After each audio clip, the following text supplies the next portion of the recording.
Assalamualaikum warahmatullahi wabarakatuh. Jumpa lagi bersama saya di channel Media Excel dan Aplikasi. Pada video kali ini saya akan membahas mengenai aplikasi berbasis Microsoft Excel, yaitu aplikasi pencatatan dan pelaporan keuangan organisasi nirlaba. Aplikasi ini adalah aplikasi terbaru dan merupakan pengembangan dari aplikasi versi sebelumnya. Dan pada versi kali ini sudah dilengkapi dengan jurnal penyesuaian yang manfaatnya untuk melakukan penyesuaian-penyesuaian atas laporan keuangan yang belum dilakukan pencatatan.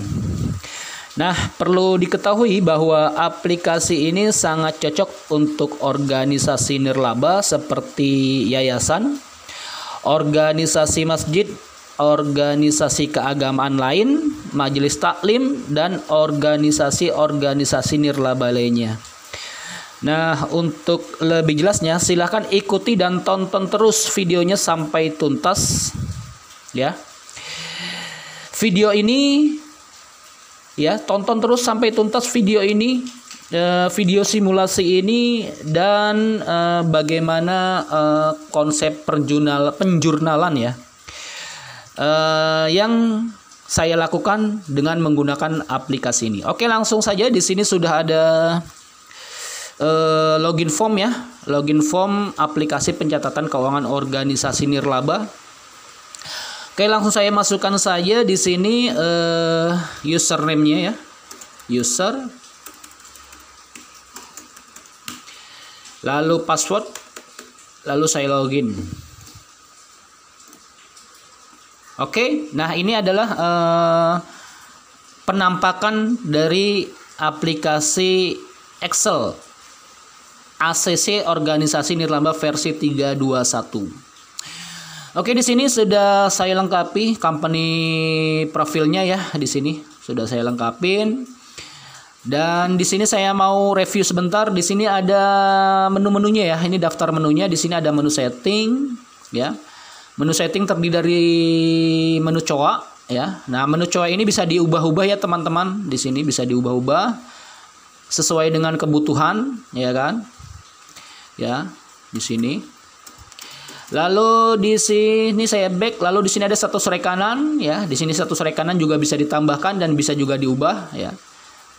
Lalu saya klik back, di sini ada data rekanan ya. Data rekanan itu adalah data mitra ya, yang atau mitra-mitra yang memiliki hubungan transaksi dengan organisasi nirlaba tersebut. Oke, di sini saya klik back. Nah, di sini ada menu input dan output ya. Di sini ada input kas masuk ya. Di sini input kas masuknya. Lalu di sini ada bukti kas masuknya. Nah, ini bukti kas masuknya ya. Lalu di sini ada input kas keluar. Nah, ini input kas keluarnya. Lalu di sini ada bukti kas keluarnya ya. Ini adalah bukti kas keluar. Saya klik back. Lalu di sini ada jurnal. Nah, di sini ada jurnal umum dan jurnal penyesuaian. Ini adalah kolom jurnal umumnya ya. Lalu di sini adalah kolom jurnal penyesuaiannya. Oke, saya klik back dulu. Lalu di sini ada filter output. Di sini ada filter output, itu terdiri dari periode laporan dan nama akun. Misalkan kalau periode laporannya all, artinya nanti aplikasi ini akan memberikan sajian laporan all ya, semua periode dari mulai awal hingga akhir ya. Kalau misalkan di sini periode lapornya dipilihnya per bulan Januari, artinya aplikasi ini akan menyajikan laporan untuk bulan Januari saja. Begitu juga dengan Februari, Maret, April, dan seterusnya ya, sampai dengan di Desember nih. Di sini sudah tersedia ya. Oke, lalu di sini adalah nama akun. Kalau misalkan nanti akun kas yang dipilih, maka yang muncul adalah akun kas saja ya. Kalau ini kan di buku besarnya. Nanti bisa kita lihat ya. Saya praktekkan nanti. Di sini saya pilih all dulu. Ya, saya pilih all. Saya klik back. Lalu di sini ada menu rincian ya. Di sini ada menu rincian buku besar umum, ya. Lalu di sini ada neraca saldo. Lalu di sini ada buku besar penyesuaian, lalu di sini ada neraca lajur ya. Neraca lajur di sini. Oke, selanjutnya saya klik back, di sini ada report ya, ada menu report, ada report buku besar. Lalu ada report buku besar, di sini ada buku besar penyesuaiannya ya, di sini ada buku besar penyesuaian. Saya klik back, lalu di sini ada report neraca saldo. Ya, ada report neraca saldo di sini. Lalu di sini ada report neraca lajur. Ya. Di sini ada aktivitas keuangan. Lalu di sini ada perubahan aktiva bersih. Lalu di sini ada posisi keuangannya.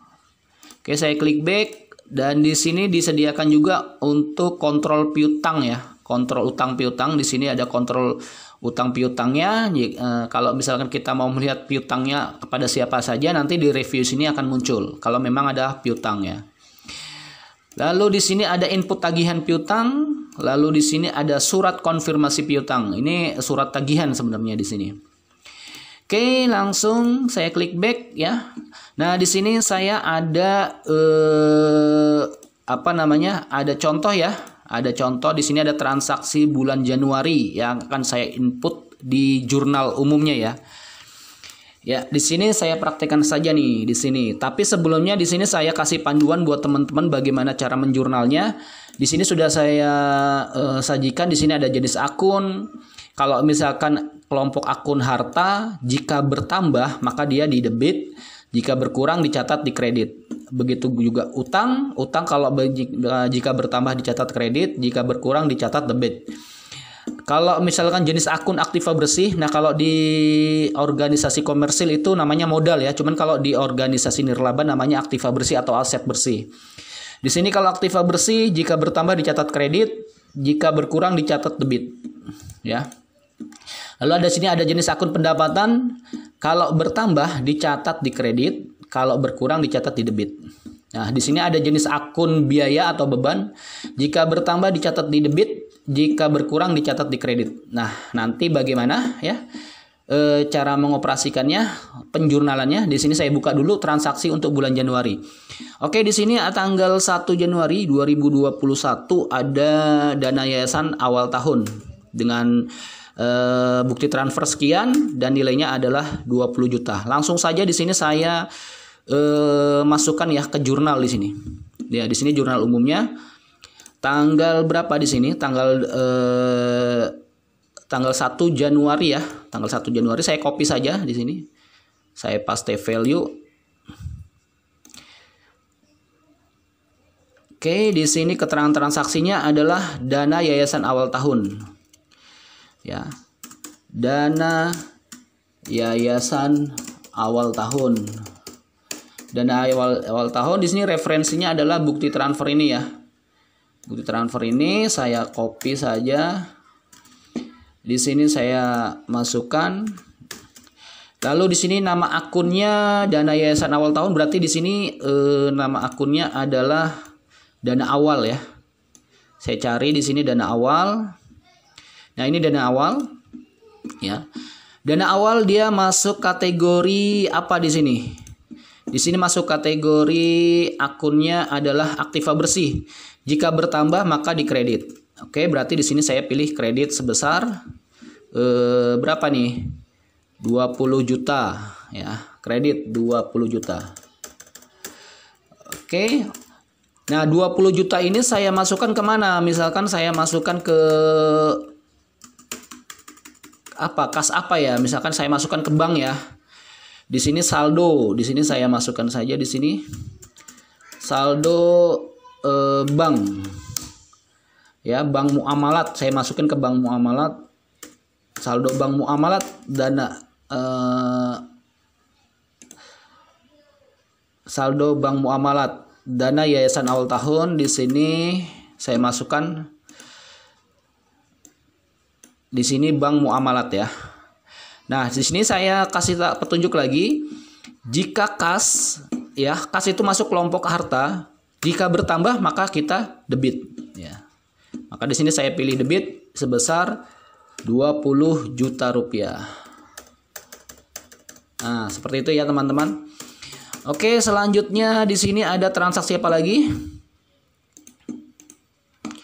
Di sini ada transaksi sumbangan, dapat sumbangan dari pemerintah pada tanggal 3 Januari 2021 sebesar 60 juta ya. Ini bukti referensinya adalah bukti transfer ini. Oke, di sini langsung saya masukkan saja. Ini saya copy biar cepet ya. Ini saya copy begini. Nah, enter. Di sini ada tanggal berapa tadi? Tanggal 3 Januari ya nih, tanggal 3 Januari. Tanggal 3 Januari. Di sini transaksinya sumbangan pemerintah. Sumbangan pemerintah daerah ya. Sumbangan pemerintah daerah. Referensinya ini. Bentar. Sumbangan pemerintah. Saya masukkan saja referensinya. Di sini saya masukkan di sumbangan pemerintah ya. Sumbangan pemerintah di sini saya kredit ya. Karena dia masuk kelompok aktiva bersih di sini. Berarti jika bertambah saya kredit. Sebesar berapa? Di sini sebesar 60 juta. Saya kredit 60 juta. Di sini ya. 60 juta masuk ke bank muamalat ya. Jadi di sini saldo bank muamalat setelah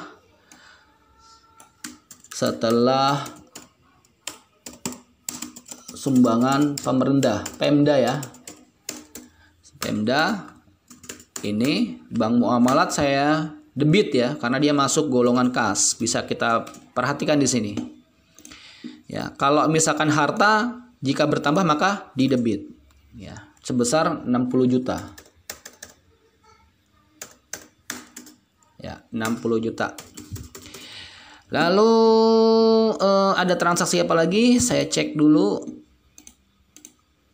Di sini ada transaksi pendapatan usaha mandiri ya.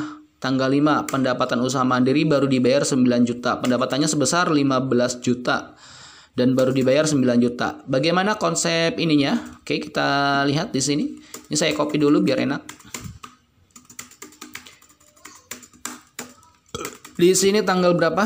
Tanggal 5 ya. Tanggal 5. Di sini masukkan saja pendapatan usaha mandiri. Nomor referensinya invoice 12233. Nah, di sini masukkan saja nomor referensinya di sini. Invoice di sini pendapatan. Saya cari ya pendapatan dulu.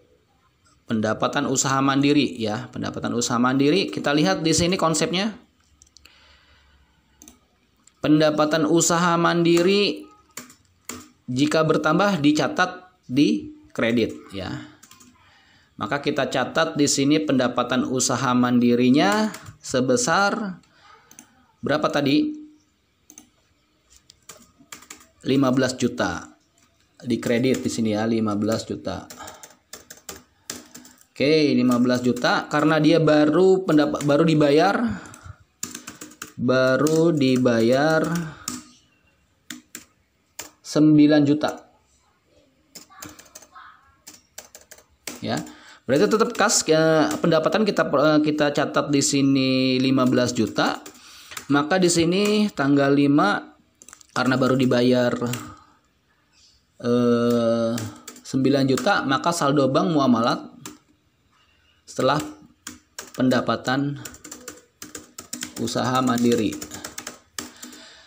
ya, invoice-nya ini berarti di sini kas bank muamalat baru dibayar 9 juta. 9 juta. Dan sini kita masukkan lagi teman-teman. Masukkan lagi. Di sini ada piutang ya, piutang usaha. Piutang usaha mandiri. Piutang usaha mandiri. Di sini piutang itu masih masuk kelompok harta. Piutang usaha. Nah, di sini ada piutang usaha sebesar berapa? 15 juta dikurangi 9 juta berarti tinggal 6 juta ya. Nah, seperti itu. Oke. Lalu di sini ada transaksi apa lagi nih? Beli perlengkapan kantor ya sebesar 8.300.000. Beli perlengkapan kantor tanggal 10 ya. Ini saya copy dulu. Saya enter saja langsung. Tanggal 10 di sini. Tanggal 10 Januari beli perlengkapan kantor. Beli perlengkapan kantor, referensinya itu invoice 212. Nah, ini dia. Invoice ini saya copy.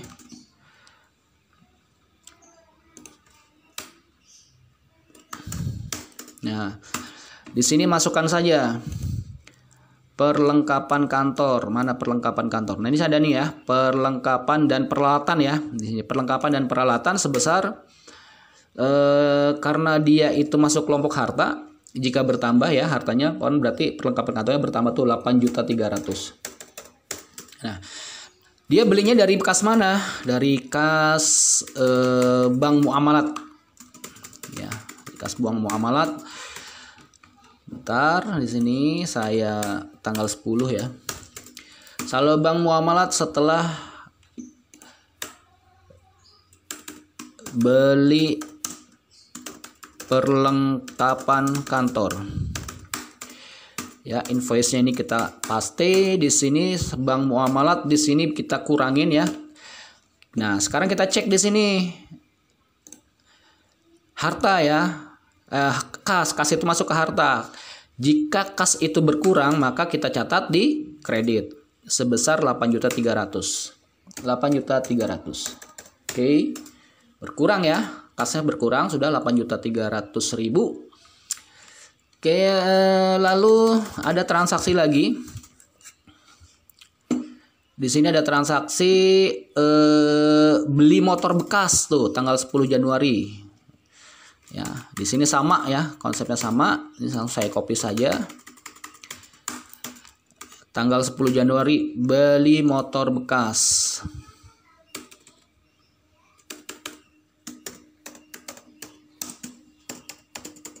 Beli motor bekas, invoice-nya ini. Nah, invoice-nya ini saya langsung paste saja. Di sini jenis nama akunnya saya pilih kendaraan ya. Kendaraan sebesar berapa itu? 6 juta. 6 juta rupiah. Ya, saldo Bank Muamalat setelah beli motor bekas.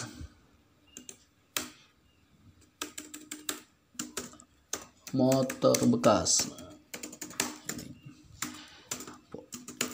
Nah, di sini Bank Muamalatnya sebesar 6 juta ya di kredit. Nah, 6 juta. Saya lihat dulu. Ya. Oke. Ada transaksi lagi tanggal 11 ya.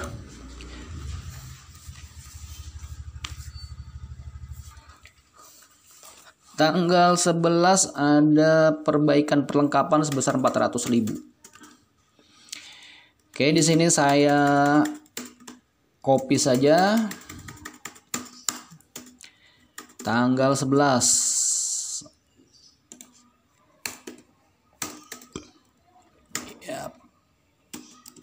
Jenis ininya transaksinya apa? Perbaikan perlengkapan. Perbaikan perlengkapan. Invoice-nya ini ya. Lalu di sini saya langsung paste saja. Perbaikan perlengkapan berarti ada beban servis di sini ya. Beban servis saya cari. Beban ada mana biaya servis nih? Biaya servis ini ya. Nah, biaya servis sebesar 400.000. Nah, kita lihat dulu konsepnya di sini. Beban jika bertambah maka dicatat di debit. Berarti di sini saya debit sebesar berapa? Sebesar 400.000 di sini. Biaya servis 400.000. Ya. Nah, diambilnya dari mana uang itu? Diambil dari bank muamalat. Berarti di sini saldo bank muamalat setelah beban servis. Setelah perbaikan perlengkapan.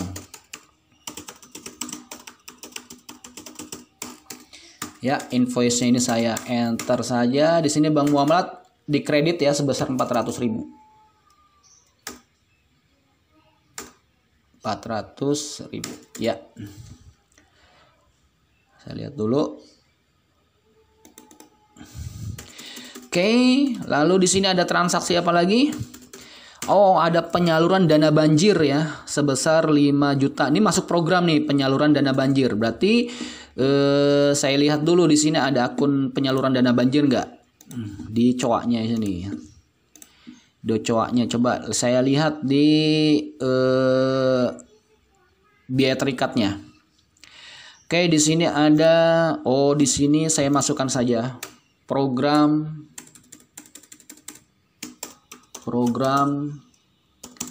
penyaluran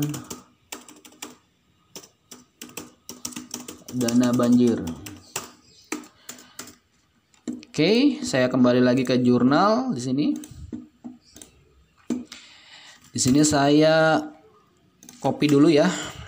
Ada program penyaluran dana banjir.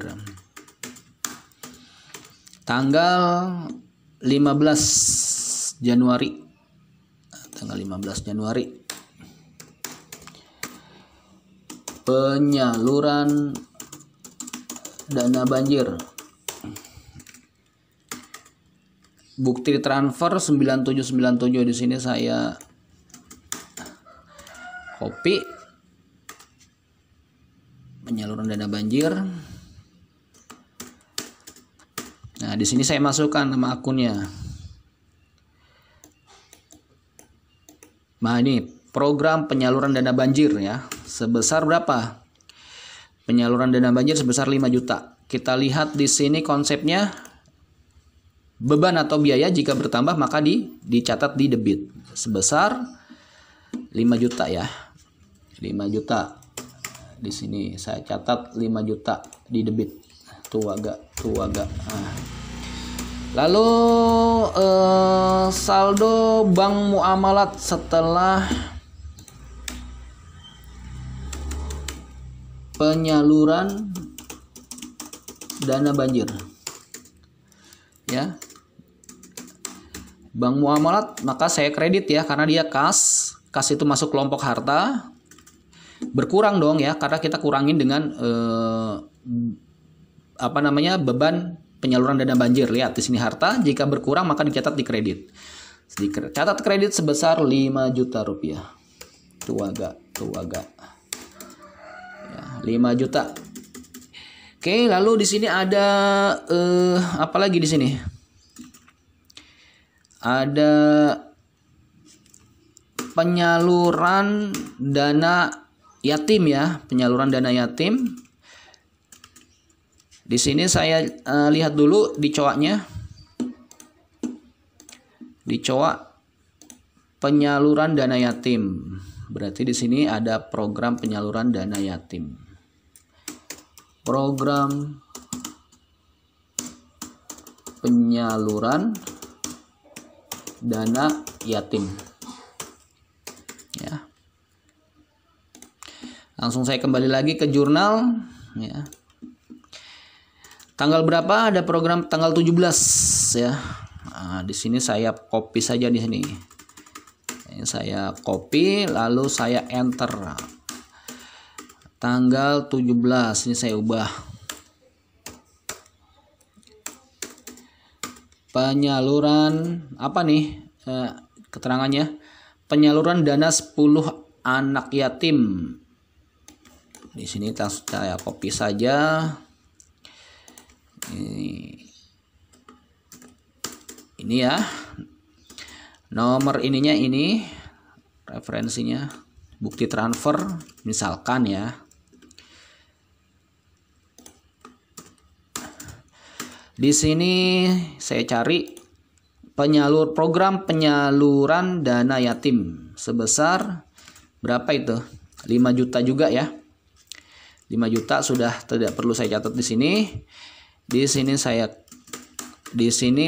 saldo bank muamalat setelah penyaluran dana yatim.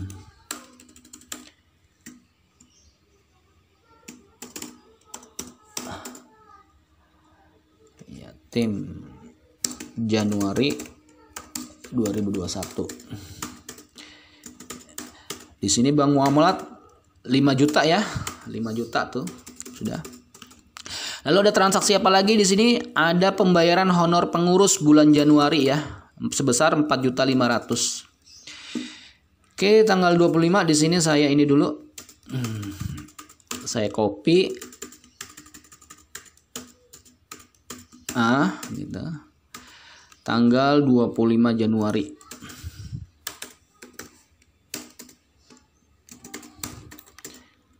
Apa nih keterangannya? Pembayaran honor pengurus bulan Januari. Ya.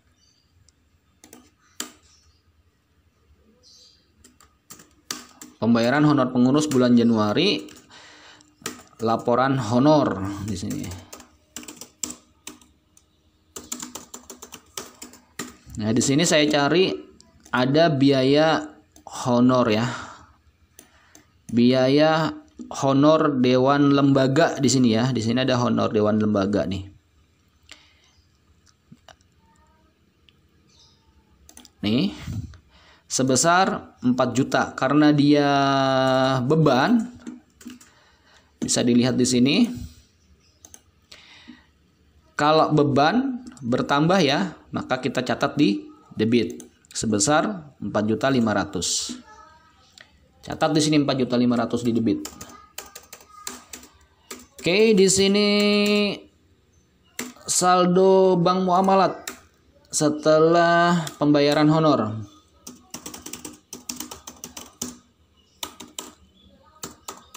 Pengurus Januari 2021.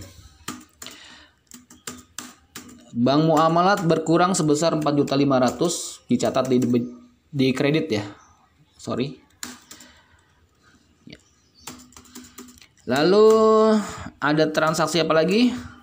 Tanggal 28 terdapat pendapatan usaha mandiri sebesar 90 juta. Wah, tanggal 28. Ada pendapatan ya, pendapatan usaha mandiri di sini.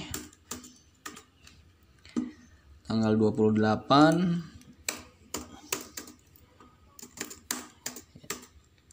Pendapatan usaha mandiri. Ya. Invoice ini referensinya invoice.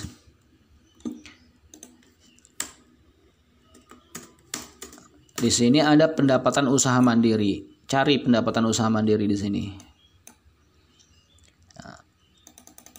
Di sini ada pendapatan usaha mandiri 1 ya. Sebesar 90 juta. Kita lihat dulu di sini. Jika bertambah maka dicatat di kredit ya. Berarti pendapatan usaha mandiri dicatat di kredit sebesar, bisa dilihat di sini 90 JT ya, artinya 90 juta ya. Lalu di sini tanggal 28 saldo bank muamalat setelah pendapatan usaha mandiri. Invoice-nya ini enter bank muamalat bertambah dia 90 juta di sini, berarti dimasukkan di debit ya. Nah, kalau nggak percaya kita lihat di sini. Harta jika bertambah dicatat di debit 90 juta. Nah. Oke, selanjutnya kita lihat lagi ada transaksi apa lagi nih? Ada transaksi apa lagi? Beban angkut ya, tanggal 29 ini ada beban angkut ya, sebesar 5.500.000 ya, beban angkut atas usaha mandiri itu. Langsung saja saya catat di sini.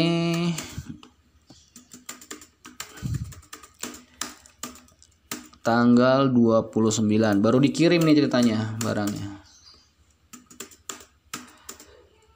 Beban angkut usaha mandiri. Beban angkutnya invoice ini ya.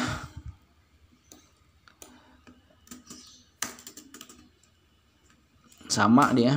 Di sini saya masukkan saja.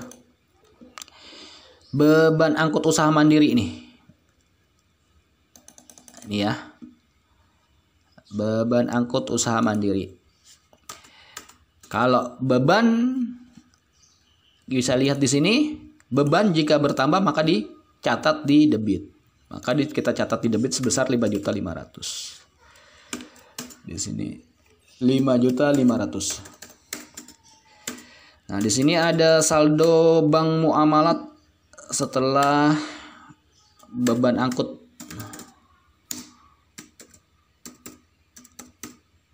Oke. Bank muamalatnya berkurang sebesar 5.500.000. Ya. Dikredit ya karena dia beban. Lalu ada transaksi apa lagi di sini? Ada beban sewa ya. Di sini ada beban sewa sebesar 1.200.000 tanggal 29. Bentar, di sini saya langsung paste saja. Tanggal 29 ada beban sewa kantor. Beban sewa kantor bulan Januari. Ini invoice-nya ini ya, invoice-nya.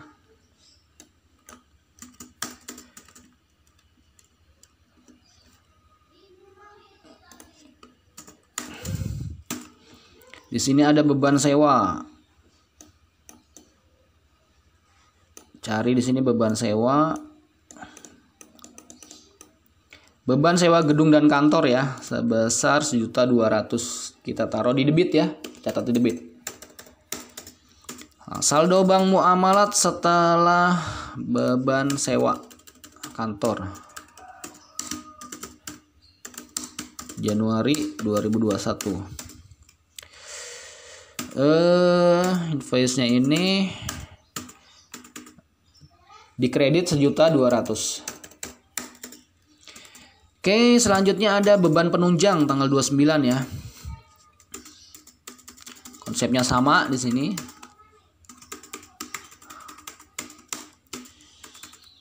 Beban penunjang. Beban penunjang. Beban penunjang itu nih, referensinya saya copy.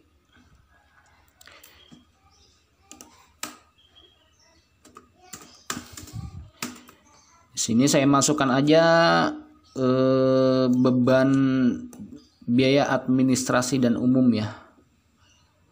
Mana nih? Ini aja nih. Sebesar berapa?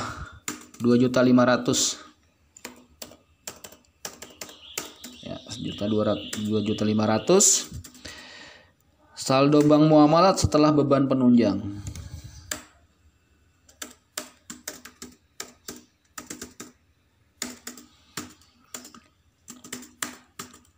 Sebesar 2.500.000. Oke, selanjutnya di sini ada transaksi apa lagi nih? Beban penyusutan peralatan ya, ada beban penyusutan peralatan. Di sini saya copy saja. Di sini tanggal berapa? Tanggal 31.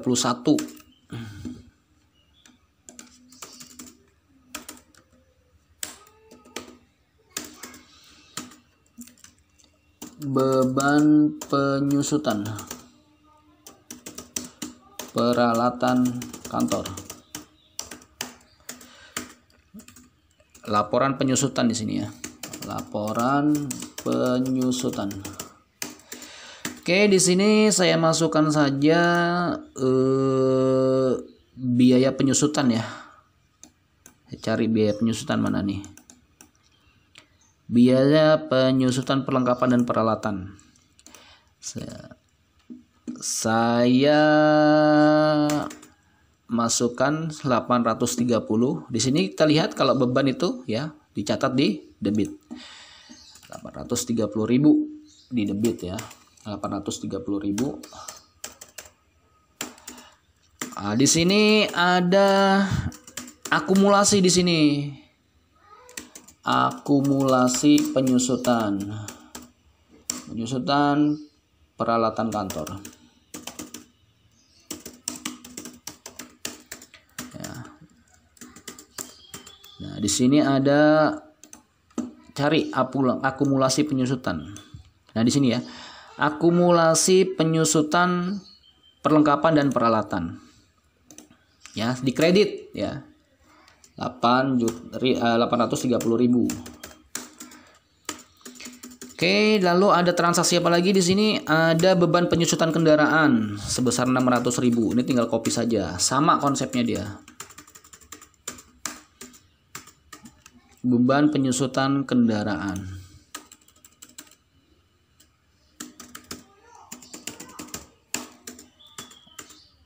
Akumulasi biaya penyusutan kendaraan di sini ya. Biaya penyusutan kendaraan sebesar 600.000.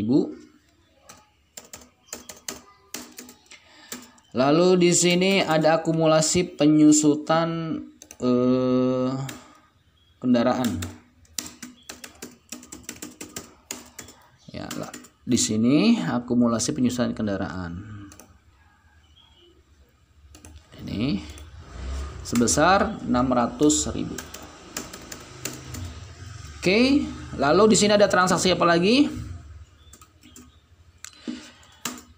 Pembangunan gedung pendidikan tahap pertama ya, tanggal 31. Nah, ini biaya program nih. Langsung saya copy saja di sini.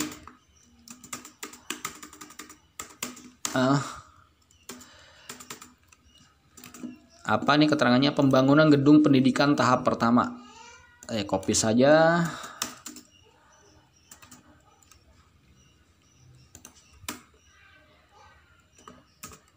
Ya, di sini bukti transfer ini saya copy sebagai referensi.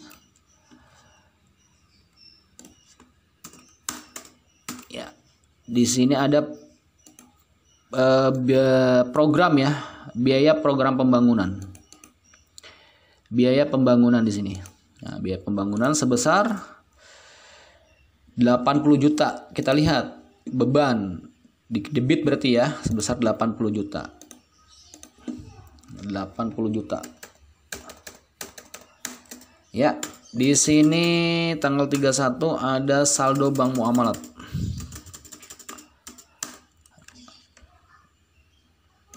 Setelah pembangunan gedung pendidikan tahap 1. Di sini masukkan saja kas bank muamalat. Kas bank muamalat berkurang sebesar 80 juta. Nah, selesai ya. Nah, kita di sini sudah tidak ada transaksi lagi. Sekarang kita lihat reportnya. Ya, saya klik back. Klik back lagi. Di sini ada filter reportnya, saya pilih olah saja. Di sini ada menu rincian. Buku besar umum, tadi ada buku besar umumnya, saya ingin lihat karena saya masuk kasnya kas bank muamalat ya. Buku besar umumnya kita lihat di sini, buku besar umum untuk bank muamalat. Nah, ini. Jadi saldo bank muamalat sisanya adalah 60.600.000 ya. Dan neraca saldo bisa lihat di sini saldo bank muamalat 60.600.000 ya. Nah, di sini bisa lihat ya, tuh. Nah, di sini balance ya. 186.430, 186.430 balance dia. Nih, tuh. Oke, di sini saya masuk ke neraca lajur. Nah, neraca lajur juga sama karena di sini ayat jurnal penyesuaiannya tidak ada penyesuaian ya. Dia sama di sini. Bisa dilihat. Nah, tuh sama tuh. 186.430, 186.430, 186.430, 186.430. Ya. Dan di sini saya perlihatkan juga reportnya ya, dari report buku besar. Nah, ini untuk kalau misalkan teman-teman mau cetak ya. Di sini tuh. Saldo kas bank muamalat.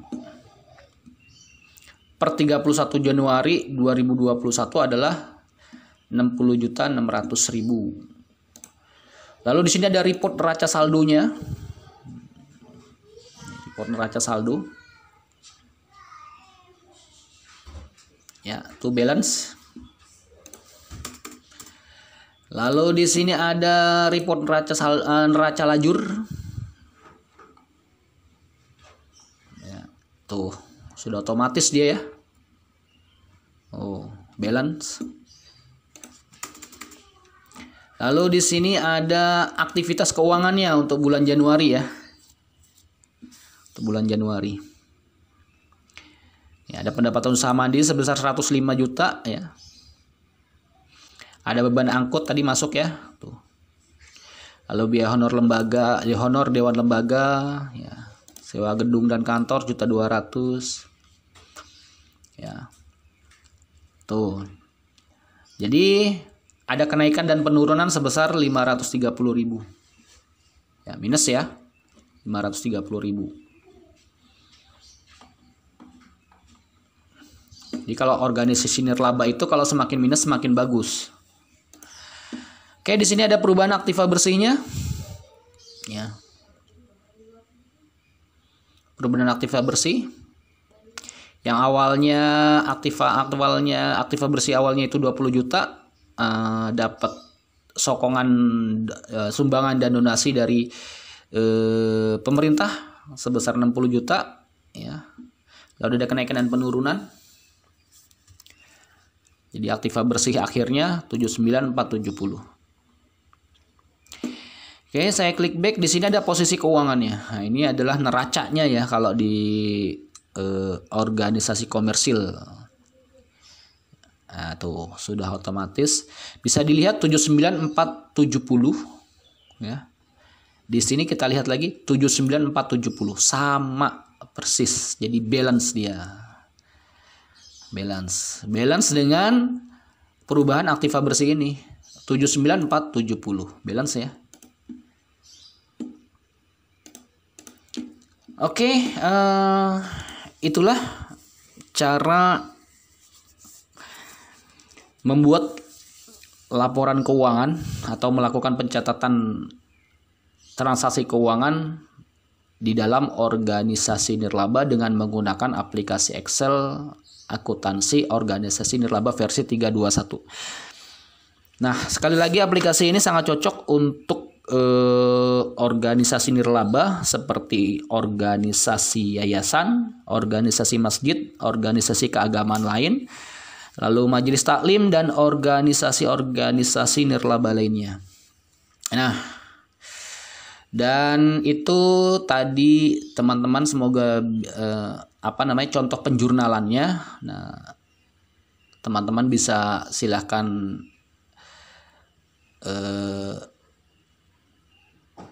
ambil ilmunya ya, ambil ilmunya. Dan buat teman-teman semua yang ingin memiliki aplikasi ini, silahkan hubungi saya saja di nomor yang saya sertakan di deskripsi video ini. Kapanpun ya kan pasti akan saya layani. Demikian dari saya untuk video kali ini. Salam media Excel dan aplikasi. Wassalamualaikum warahmatullahi wabarakatuh.